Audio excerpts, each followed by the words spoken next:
Hello student, easy to learn classes में आपका स्वागत है। स्टूडेंट, आज आपके लिए मैं साइंस का मोस्ट इम्पॉर्टेंट टॉपिक क्वेश्चन है वो आपको मैं लेकर आई हूँ। स्टूडेंट, इसमें मैंने आपके लिए बहुत क्वेश्चन चूज किए जो आपकी 4 की जो परीक्षा है, जो एग्जाम है, उसमें आने ही वाले हैं। और इसमें मैं लगभग स्टूडेंट ये आपके लगभग 50 मार्क्स की तैयारी के अकॉर्डिंग मैंने ये आपका ये सेट क्वेश्चन पेपर है वो सेट किया है। और आप देखिएगा जो आपके 4 तारीख का जो एग्जाम होगा उसमें आपको इसमें से आपको क्वेश्चन आपको इसमें देखेंगे आप और उनका आंसर आप आराम से लिख पाएंगे। आपको लगेगा कि पेपर कितना इजी आया है ना स्टूडेंट। तो उसमें क्या है, आपके स्टूडेंट बहुविकल्पी के जो क्वेश्चन होंगे जो 1-1 नंबर के होंगे, कुछ शॉर्ट क्वेश्चन होंगे स्टूडेंट वो आपके 2-2 नंबर होंगे, और थोड़े लॉन्ग क्वेश्चन होंगे स्टूडेंट वो 4 नंबर के होंगे। न्यूमेरिकल्स आएंगे इसमें और बाकी इस तरह लिखने आएंगे, क्वेश्चन लिखने आएंगे। ओके, तो इसमें स्टूडेंट मैंने जो पहले लिए हैं आपके लिए ये बहुविकल्पी प्रश्न हैं सारे कुछ, ठीक है। और ये मोस्ट इंपॉर्टेंट है। और आप लोगों ने स्टूडेंट ने कई बार कहा था कि मैडम कोई साइंस की वीडियो भेजिए प्लीज़ साइंस, तो मैंने इसमें तैयारी कर रही थी कि इस तरह का मैं पेपर सेट करूँगी वो आपके लिए एग्जाम के लिए अति उपयोगी सिद्ध हो। ओके, बाकी अब तक के जो मेरे वीडियो हैं मुझे बड़ी खुशी है कि वो सारे जो है आपके एग्जाम में इसमें से आ रहे हैं, तो मैं इस बात का बड़ा मुझे बहुत खुश हूँ कि मैं आपके लिए कुछ कर पा रही हूँ। ठीक है स्टूडेंट, तो अब मैं इसी स्टूडेंट में बहुविकल्पी प्रश्न में पहला लेती हूँ स्टूडेंट में निकट दृष्टि दोष में। अब किसी मनुष्य को निकट दृष्टि दोष होता है तो उसकी क्या क्या में समस्या होती है। पास की वस्तु साफ नहीं दिखाई देती, दूर की वस्तु साफ नहीं दिखाई देती, पास बैठकर चाय नहीं पी सकते, दिखना बिल्कुल बंद हो जाता है। तो इसमें देखिए यहाँ पे लिखा है निकट, तो निकट दृष्टि दोष में सुन निकट की वस्तु ही साफ दिखाई देती है, अर्थात पास की वस्तु साफ दिखाई नहीं देती। तो इसका जो है स्टूडेंट ये ए ऑप्शन जो इसका है ये सही है। ओके, आप ये देख रहे हैं कि निकट दृष्टि में पास की वस्तु या निकट की वस्तु साफ दिखाई नहीं देती, तो निकट दृष्टि दोष है। तो इसको आप लिखिएगा, इसको लिखने का भी तरीका बिल्कुल सिंपल है स्टूडेंट, इसको आप लिख सकते हैं स्टूडेंट। इसके लिए आपको ये आपका जो प्रश्न नंबर 1 है तो आप इसको लिख सकते हैं प्रश्न नंबर 1 का ये का है, एक का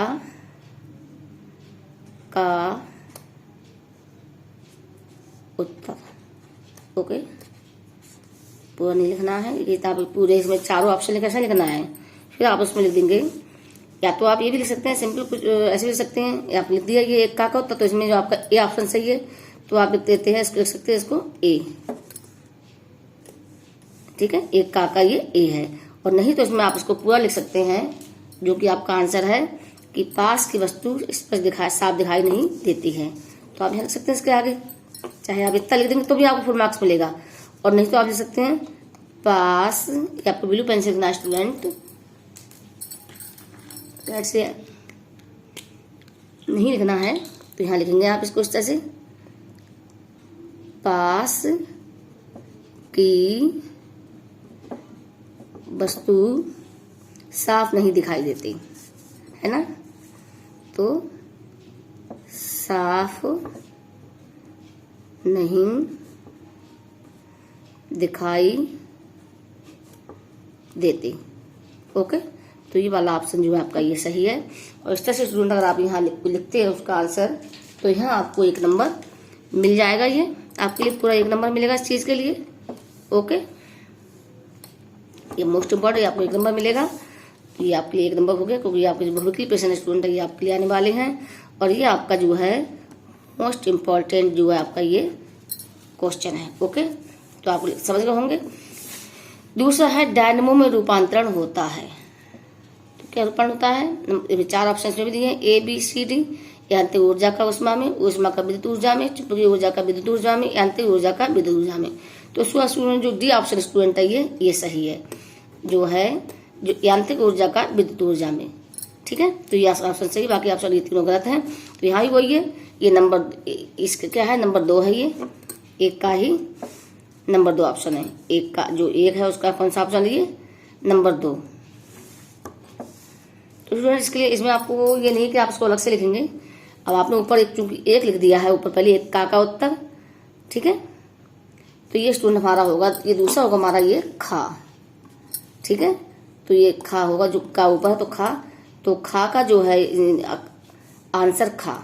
आप ऐसे लिख सकते हैं, क्योंकि आप बार बार उसको लिख के आप आंसर खा ले सकते हो। एक तो आप लिख सकते हो ये तो आंसर खा का है, तो आप खा में क्या होगा स्टूडेंट, ये यांत्रिक ऊर्जा का विद्युत ऊर्जा में, तो आप लिख दीजिए आप केवल वही आंसर, यांत्रिक ऊर्जा का, ये विद्युत में स्टूडेंट ये दा और या से बनता है, तो ये ध्यान रखिए। नहीं तो स्टूडेंट आपको बच्चे धा बनाते हैं इसके लिए, या तो घा बनाते हैं, तो बिल्कुल ये थोड़ा सा डंडा लेके उसको इसमें दा बनाओ, उसका या बना दो, तो बन जाएगा विद्युत। ठीक है, ऊर्जा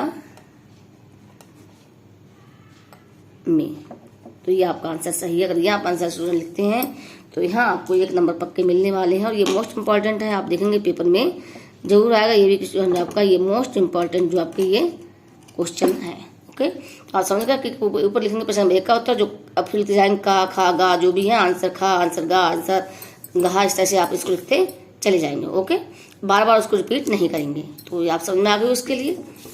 आगे नेक्स्ट थर्ड है स्टूडेंट आपका, एक अवतल दर्पण की फोकस दूरी 10 सेंटीमीटर है, दर्पण की वक्रता त्रिज्या होगी 30 सेंटीमीटर, 20 सेंटीमीटर, 10 सेंटीमीटर और 40 सेंटीमीटर। तो उसका स्टूडेंट जो है बी ऑप्शन 20 सेंटीमीटर ये सही है। और आप इसको सही करते हैं, लिखने का तरीका वही है, इसको बार बार रिपीट नहीं करूंगी कि ये जो भी ये खा है, या यहाँ पे आप गा लिख सकते हैं, का, खा, गा हो जाएगा ये आप इसमें नंबर 3 जो भी आपका हो वो उसके डाल के आप उसका आंसर लिख देंगे। खा का आंसर, गा का आंसर, 3, 4 जो भी है, जैसा भी आपका उसमें एग्जाम में आएगा तो उसके अकॉर्डिंग लिखेंगे, और उसमें उसका दे देंगे बी 20 सेंटीमीटर ये आंसर। ये आपका ये पक्का, ये मोस्ट इंपॉर्टेंट है, अक्सर कई साल से पेपर में आ रहे हैं इस तरह क्वेश्चन, तो मैंने उसमें चुन लिए हैं आपके लिए। दूसरा स्टूडेंट है, पेंसिलिन की खोज किसने की, तो ये रामदेव मिश्र ने, फ्लेमिंग ने, हर्बर्ट वायर ने, MS स्वामीनाथन। तो स्टूडेंट इसका जो बी ऑप्शन है ये आपका सही है, और आप इसको क्लियर करते हैं तो यहाँ 1 नंबर आपको मिलेगा। ये भी आपके लिए मोस्ट इम्पॉर्टेंट है स्टूडेंट। तो इन चीज़ों को आप बहुत ध्यान रखिए, अब मेरे साथ वीडियो को देखते देखते ही इनको आप याद कर लीजिए, आपको मैं समझते याद भी हो जाएंगे, आपको एक्स्ट्रा मेहनत नहीं करनी पड़ेगी इसके लिए। ओके, नेक्स्ट स्टूडेंट है इसमें आपका, सौर कुकर के पृष्ठभाग को कौन से रंग से पोता जाता है ताकि वह अधिक से अधिक ऊष्मा को अवशोषित कर सके। तो आप देखते होंगे स्टूडेंट, जो कुकर होते हैं उनकी तली भी होती है स्टूडेंट, आपने देखा काली होती है, और वैसे भी कहा जाता है गर्मियों में सभी लोग आप देखते हैं सफ़ेद कपड़े पहनते हैं और काले कपड़े नहीं पहनते, क्योंकि उसमें गर्मी बहुत अधिक लगती है, बहुत ऊष्मा को अवशोषित ज़्यादा करता है काला कपड़ा। ठीक है, तो इसमें जो काला ऑप्शन है, सफ़ेद, पीला, लाल, काला, तो जो काला ऑप्शन स्टूडेंट है ये आपका सही है, और ये अगर आप करते हैं तो यहाँ आपको 1 नंबर ये भी मिलेगा। ओके, दूसरा है स्टूडेंट, विद्युत धारा का ऐसा ही मात्रक या धारा का मात्रक है, विद्युत मात्रा ऐसा ही मात्रक क्या है या धारा का मात्रक क्या है, तो student coulomb, joule, ampere, calorie. तो इसमें स्टूडेंट आपका ये एम्पियर, ये ऑप्शन आपका सही है, लिखने का वही तरीका, खा, गा, ये आंसर मैं बार बार रिपीट नहीं करूँगी उसके लिए। ठीक है, तो आप ये लिखते हैं तो यहाँ आपको 1 नंबर ये पक्के मिलने वाले हैं, और ये आपका जो है इम्पोर्टेंट क्वेश्चन है, ये पेपर में आपके आएगा ही। ठीक है, इस तरह से आप इसको पढ़ते जाइए, साथ में देख रहे होंगे, चाहे तो आप स्टूडेंट आप इसका स्क्रीनशॉट ले लीजिए, जिससे कि आपको कोई परेशानी ना हो, आप इनको अच्छे से कर लेंगे। मैंने आपकी जो तैयारी करवा रही हूँ मैं आपके लिए कि आप इसमें एग्जाम में अधिक से अधिक मार्क्स पाएँ, तो आप इसको देख लीजिए, चाहे इसको आप लिख लीजिए, जो आपको बेहतर लगे वो आप उस प्रकार से आप कर लीजिए। ओके, इसी क्रम में स्टूडेंट जो हमारा नेक्स्ट है स्टूडेंट हमारा निम्न नंबर 7 जो है, ये निम्नलिखित किस रोग की पुष्टि बिडाल टेस्ट यानी परीक्षण से होती है। बिडाल टेस्ट होता है स्टूडेंट, तो जो लगता है आप लोग करवाते ही हैं, तो बिडाल जो टेस्ट है, बिडाल जो परीक्षण है वो टाइफाइड, मलेरिया, अतिसार और फाइलेरिया। तो स्टूडेंट जो बिडाल टेस्ट है स्टूडेंट वो मलेरिया, जो टाइफाइड है उसके लिए किया जाता है। किसी को टाइफाइड फीवर हो जाए, बुखार हो जाए, तो उसका बिडाल टेस्ट होता है। तो कहते हैं डबल जो बिडाल टेस्ट के द्वारा पता चलता है कि उसको टाइफाइड है या नहीं है, तो ये आपको अधिकतर ये तो होता ही रहते हैं, सभी जानते हैं। तो बिडाल टेस्ट यानी टाइफाइड, तो अगर आप इसको सही करते हैं स्टूडेंट तो यहाँ भी आपको 1 नंबर ये मिल जाएगा। ठीक है, मोस्ट इम्पॉर्टेंट है कोई भी क्वेश्चन आपका, इसका आप विशेष ध्यान रखिए। ओके, तीसरा नंबर 8 है स्टूडेंट, दुधवा राष्ट्रीय उद्यान स्थित है असम में, राजस्थान में, उत्तर प्रदेश में, इनमें से कोई नहीं। तो स्टूडेंट वो हमारा जो दुधवा राष्ट्रीय जो पार्क है, उद्यान है स्टूडेंट, ये हमारा जो है उत्तर प्रदेश में है, और आप इसमें यहाँ टिक करें तो यहाँ भी आपका 1 नंबर ये पक्का आपको मिल जाएगा। ओके, बहुत ही ईजी है और आपको याद भी होते होंगे मेरे साथ ही साथ में। 9वां है स्टूडेंट, शुद्ध जल का पीएच मान है। तो पीएच मान स्टूडेंट सबको मालूम है, नंबर 7 पीएच मान जो होता है शुद्ध जल का वो 7 होता है, 7 होता है। ओके, बाकी इस तीनों ऑप्शन ये गलत है, केवल 7 वाला जो डी ऑप्शन है वो आपका सही है। आप करते हैं तो यहाँ आपको 1 नंबर पक्का मिलेगा और this is the most important आपका क्वेश्चन है। ओके, ठीक है। नेक्स्ट है, एक स्वस्थ मनुष्य के शरीर का सामान्य तापमान होता है। एक जो स्वस्थ मनुष्य होता है उसका तापमान होता है, तो सबकी ये तो इतने बच्चों आप सभी जानते ही होंगे कि कितना तापमान होता है।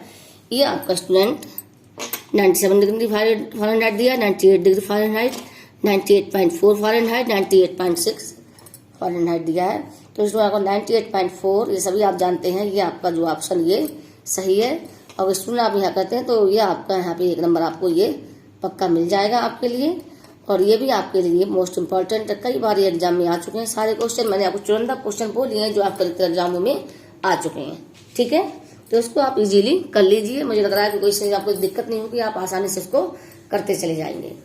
सारे क्वेश्चन तो आपको पढ़े भी होंगे आपने, लेकिन मैंने इसमें मोस्ट इम्पॉर्टेंट जो सिलेक्टेड है चुनिंदा हमको लिया है। ठीक है, तो इसी प्रकार से स्टूडेंट आपके बहुविकल्प थे, मल्टीपल क्वेश्चन थे। अब स्टूडेंट आपके शॉर्ट क्वेश्चन है, ये आपके ये तो ऊपर वाले थे, ये आपके 2-2 नंबर के हैं। ठीक है, जो मैंने एक अभी मैंने आपका वैसे तो आपके 3 पार्ट में आएंगे, का ख ग, केमिस्ट्री, फिजिक्स, केमिस्ट्री, बायो। ये फिजिक्स का आपका का पोर्शन होगा, बायो और केमिस्ट्री का आपका खा और बायो का आपका गा।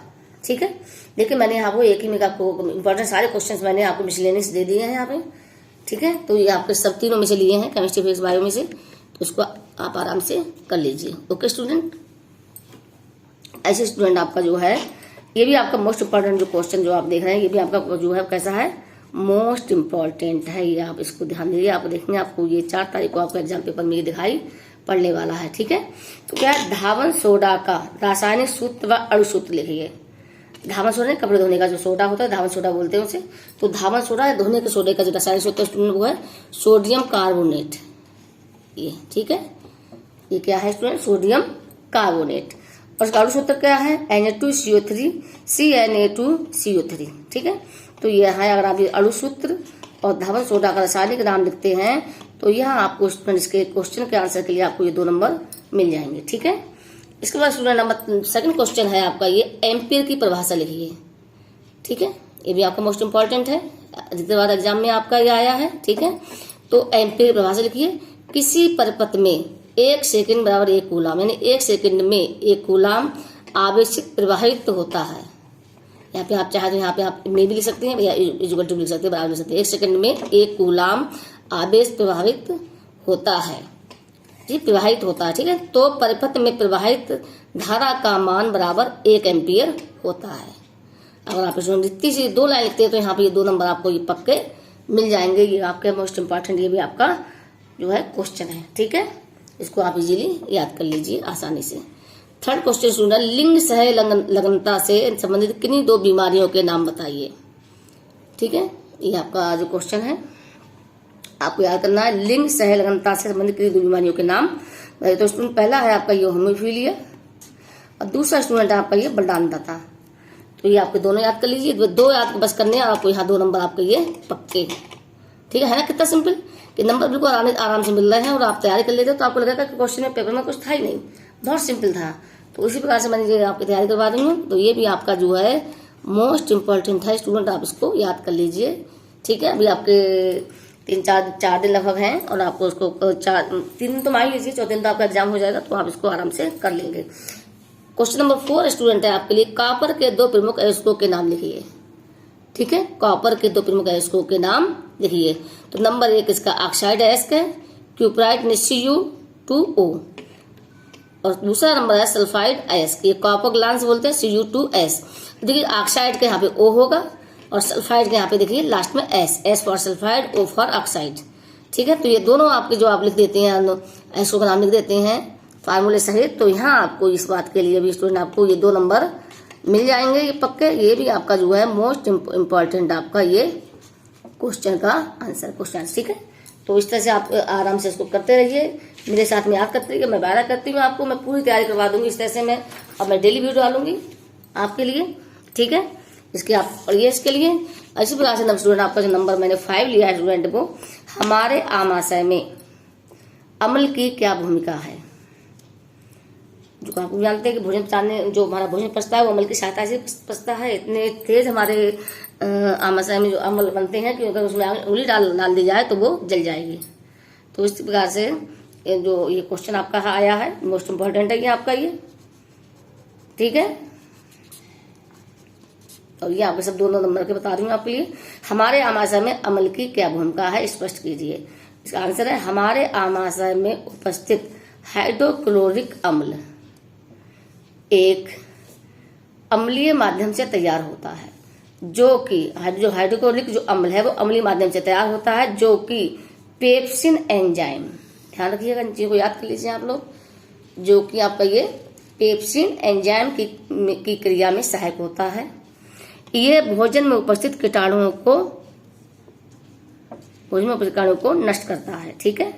तो याद ध्यान कर समझ में आ रहा होगा आपके लिए इस क्वेश्चन का आंसर। ये आपका मोस्ट इंपॉर्टेंट है, इसको आप आराम से याद कर लीजिए। ओके, नेक्स्ट स्टूडेंट जो है आपका क्वेश्चन, फिटकरी का रासायनिक नाम बसुती। स्टूडेंट कई बार एग्जाम में आया है आपके, लगभग हर साल ही एग्जाम में बोर्ड में आता है, आप याद कर लें। ये आपका मोस्ट इंपॉर्टेंट आपका क्वेश्चन का आंसर है ये, ठीक है। तो इसको आपको याद करना है, ठीक है। तो फिटकरी का रासायनिक नाम है जो स्टूडेंट, पोटेशियम एल्यूमिनियम सल्फेट। मैंने इसको उसमें बंद कर दिया है, दिख रहा है ये बॉक्स बना दिया है, ठीक है। यार रिसर्च कर लीजिए जिससे कि आपको दूर से पता चल जाए, एग्जामिनर उसको देखते समझ ले कि बच्चे ने आंसर बिल्कुल सही और सटीक लिखा है। तो उस प्रकार से आप इसको लिखिए, या तो आप इसको ब्लैक पेन से लिखिएगा, ब्लैक पेन आगे तो ब्लू से लिख रहे हैं तो आप उसको जिस तरह मैंने बॉक्स बनाया है इस प्रकार से लिख दीजिए, जिससे कि एग्जाम में अगर पढ़ जाए सीधे और उस पर आपको 4 मार्क्स इसको मिल जाए, ठीक है। रासायनिक सूत्र क्या है इसका, तो K2SO4 Al2 SO4 का होता है 24H2O। ये आपका जो है रासायनिक सूत्र, ये आप इसको याद कर लें। ये आपके पेपर में आप देखेंगे 4 तारीख को आपके पेपर में आपको दिखाई पड़ेगा, ठीक है। तो ये क्वेश्चन जो थे मैंने मोस्ट इंपॉर्टेंट क्वेश्चन लिए थे आपके लिए। और इसके अलावा मैं कुछ आपको वर्कशीट तैयार की है, जो मोस्ट इंपॉर्टेंट क्वेश्चन आंसर की वर्कशीट, क्वेश्चन की वर्कशीट है, जिसके आंसर आपको स्वयं लिखने हैं स्टूडेंट। कुछ तो मैं लिख दिए, मैं सोचती हूँ थोड़ा सा अगर आप जब लिखेंगे, हम जब कुछ लिखते हैं तो स्टूडेंट हमें लिखने से याद हो जाती है। अगर आपने 2 बार उसको लिख लिया तो मैं समझती हूँ कि आपको 70-80% याद हो जाएगा, बाकी आप थोड़ा सा जो आपको रह जाता है तो उसको आप बस याद कर लीजिए। तो आप इनके क्वेश्चन के आंसर आप लिख के जरूर देखिए। ऐसा नहीं कि आप केवल पढ़ लें या छोड़ दें, आप पहले याद करें फिर उनको आंसर को लिखें। और अपने इंपॉर्टेंट है ये सारे जो क्वेश्चन आंसर हैं स्टूडेंट, ये मोस्ट इंपॉर्टेंट मैंने जो आपके लिए छांटे हैं ये, और ये आपके आप देखेंगे पेपर में ये होंगे, ठीक है। तो ये वर्कशीट मैंने तैयार की है, हालांकि एग्जाम है लेकिन फिर भी आपको याद करने है। आपको डेली की डेली आप याद करेंगे तो मैं समझती हूँ आपको साइंस आपको बिल्कुल भी डर नहीं लगेगा साइंस से, और आप पूरा इसको 100% करके आएंगे, ठीक है। तो इसमें क्या है स्टूडेंट, मुख्य जो क्वेश्चन है जो उसका वर्कशीट का पहला क्वेश्चन है स्टूडेंट, आधुनिक आवर्त सारणियां दीर्घकार के गुण व विशेषताएं बताइए, ठीक है। ये 4 नंबर में है स्टूडेंट आपका ये क्वेश्चन याद कर लीजिए। वर्कशीट तैयार करनी है इसकी आपके लिए। क्षारक क्या है, इनके प्रकार बताइए। तो ये आपका मोस्ट इंपॉर्टेंट है, ये आपको याद करना है। आपको कमिटमेंट करना होगा मुझसे कि जो आप बताएंगे मैम वो हम सब याद कर लेंगे, तो आपको पूरा याद करना है, ठीक है। तीसरा स्टूडेंट है हाइड्रोकार्बन क्या है, इसके प्रकारों का उदाहरण सहित व्याख्या कीजिए। ये भी आपका मोस्ट इंपॉर्टेंट है, आप ध्यान कर लें। सारे जो मैंने सिलेक्टेड आपके जो क्वेश्चन आपको ये लिए हैं जिनके आपको आंसर लिखने हैं, ठीक है, वर्कशीट तैयार करनी है। नंबर 4 स्टूडेंट है पर्यावरण को क्षति पहुंचाने वाले कारक बताइए, ठीक है। ये भी बहुत इंपॉर्टेंट है। पर्यावरण कितना पर्यावरण प्रदूषण फैला हुआ है इस समय, तो ये भी आप अच्छे से कर लीजिए। नंबर 5 जल संरक्षण क्या है, इसके 2 लाभ बताइए, ठीक है। जल संरक्षण क्या है, इसके 2 लाभ बताइए। तो इसको भी आप कर लेंगे, ये भी इंपॉर्टेंट है, मोस्ट इंपॉर्टेंट है। ओके, जो भी मैं चूज किए हैं सारे इंपॉर्टेंट क्वेश्चन चूज किए हैं। दूसरा 6 नंबर है स्टूडेंट, एलपीजी तथा प्राकृतिक गैस क्या है। यहाँ से कभी कभी एकदम 2 नंबर में भी आता है, एलपीजी और प्राकृतिक गैस का इसका फार्मूला पूछ लेते हैं या इसका रासायनिक नाम पूछ लेते हैं। तो ये तो हर पेपर में लगभग हर साल क्वेश्चन आता है, इसको आप जरूर करिए यार, ठीक है। नेक्स्ट है ओजोन परत क्या है। देखिए ये भी बहुत मोस्ट इंपॉर्टेंट है, गर्मियाँ आ गई हैं, कितनी गर्मी लगती है। ये ओजोन परत जो परत है वो हमारी दिन ब दिन ये हमारी जो नष्ट होती जा रही है, तो उसमें भी ध्यान देना है हम सभी को मिलके। तो ओजोन परत क्या है, इसके प्रभाव का कार्य लिखिए। तो ये आपका मोस्ट इंपॉर्टेंट है, ठीक है। एक याद कर लीजिए आप, ओजोन परत क्या है, इसके प्रभाव आपको यहाँ पे बताने हैं, ठीक है। नेक्स्ट सुनता है आपका जो है नंबर 8 विद्युत मोटर की संरचना, विद्युत मोटर की संरचना। ठीक है, ये आपको करना है। विद्युत मोटर की स्टूडेंट ये संरचना दी है और इसकी एक कार्यविधि दी है। ये आपके ये भी स्टूडेंट आपके लिए मोस्ट इंपॉर्टेंट है, आपसे समझ लीजिए। ये पेपर में आपके हर साल ये आते हैं, तो ये आपको याद कर लीजिए। ये आपके सब ये आपके 4 नंबर में क्या आपके जो मैंने क्वेश्चंस वो लिखे हैं। दूसरा फ्लेमिंग के बाएं हाथ का नियम, ये भी हर साल आता है स्टूडेंट। ये सब बहुत मोस्ट इंपॉर्टेंट है। ये पेपर में एग्जाम में आते रहते हैं, तो ये आप याद कर लीजिए। इसका कभी कभी सचित्र बनाना जाता है, तो आप इसका सचित्र भी माइंड में बैठा लें अपने। स्टूडेंट इसका क्या बैठा ले माइंड में अपना, सचित्र बना सकता है कभी सचित्र। ठीक है, तो याद कर लें आप इसके लिए, सचित्र आ सकता है। तो फिल्म के बाएं हाथ का नियम और सचित्र का विचित्र का भी माइंड सेटअप करेंगे इसके। ठीक है, नंबर 10 स्टूडेंट है आपका अपघटक क्या है। ये 2 नंबर में आ सकता है स्टूडेंट, 4 नंबर भी आ सकता है जी। आप जो उसको होगा, लेकिन आपको याद करना, ये भी आपका मोस्ट इंपॉर्टेंट है स्टूडेंट ये। और ये आप सारे अगर क्वेश्चन आपके याद कर लेते हो स्टूडेंट, इस प्रकार से आपकी 50 मार्क्स की तैयारी पूरी मैं करवा रही हूँ। और ये आप करते तो आप देखेंगे इसमें से मैक्सिमम क्वेश्चन आपके जो बोर्ड एग्जाम में आपको दिखाई पड़ेंगे। आपको लगेगा पेपर में तो कुछ है ही नहीं। ठीक है, तो ये आप कर लीजिए, आप इसका स्क्रीनशॉट ले लीजिए। देखो सारे आप इनको उतार लीजिए, इनका स्क्रीनशॉट ले लीजिए स्टूडेंट। ठीक है, और उसको ठीक से करिए। और यदि आप कोई मेरे चैनल पर नए हैं तो कृपया मेरे चैनल को सब्सक्राइब कीजिए। ओके, और कोई भी अगर आपको कुछ पूछना है तो उसके लिए कमेंट्स कीजिए मुझसे। आप कुछ स्टूडेंट मुझसे व्हाट्सएप से पूछते हैं, कुछ बिस्तर से पूछते हैं, तो मुझसे प्लीज़ जरूर पूछिए। मैं भी मेहनत कर रही हूँ आपके साथ में, मैं चाहती हूँ आपको अच्छे मार्क्स मिलें। मैं इसमें आपका पूरा सहयोग कर रही हूँ स्टूडेंट। तो ये आप इनके सारे इनका स्क्रीनशॉट ले लीजिए स्टूडेंट। ठीक है, जो आपकी पेपर के लिए बहुत मोस्ट इंपॉर्टेंट है। ठीक है, तो मैंने जो तैयार की वर्कशीट भी की है इस साथ में, तो आप स्क्रीनशॉट लेके उनको याद कर लें 100%। आप मैं समझती हूँ कुछ तो जो आपके शॉर्ट क्वेश्चन और आपके जो भविकल्प भी हैं ये आपको शायद याद होंगे। तो उस पर स्टूडेंट, थैंक यू स्टूडेंट।